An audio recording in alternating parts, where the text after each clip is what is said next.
In this video, I'm going to teach you the square root of decimal numbers.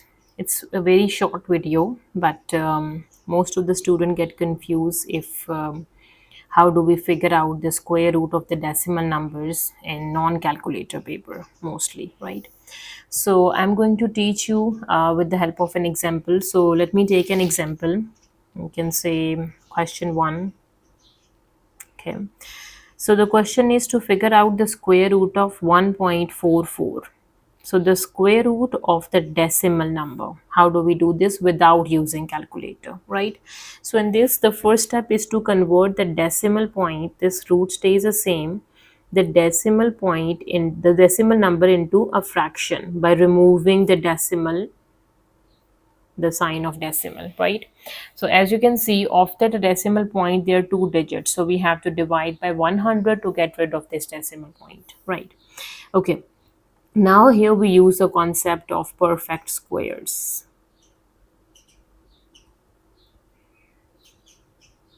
You must know the perfect squares of some numbers, right? Okay, so you can check the perfect squares. I have already uploaded the video. I will mention the link in the description as well. So the perfect square of 12 is 144 and the perfect square of 10 is 100. So this square I'm going to use it, right? Or if you can take a square root of 12, square is root 144, or we can say the root 144 is just equals to 12. Because calculator is not allowed, so you must need to learn the perfect squares of the number from 1 till 20. Yeah, till 20 it is important to learn it.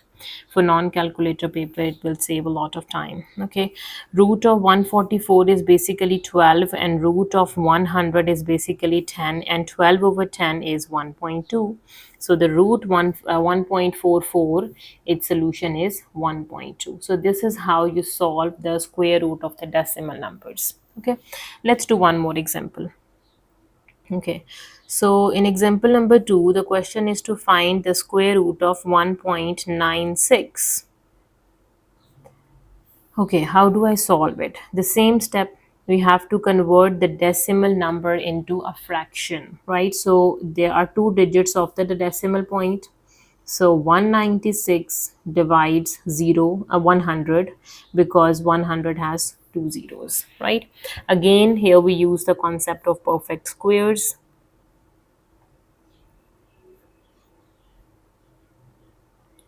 So the perfect square of 14 is equals to 196 and the perfect square of 10 is 100.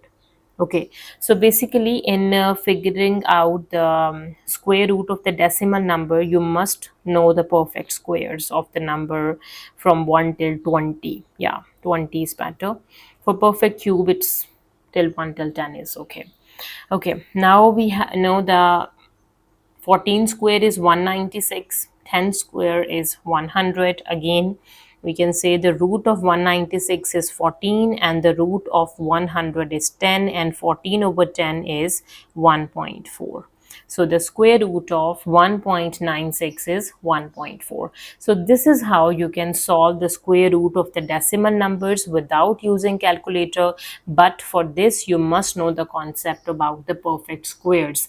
You need to learn the perfect squares of some numbers. Then you can easily figure out how to solve the square roots of the decimal numbers without using calculator. I hope you understand it. See you in the next video. Take care. Bye bye.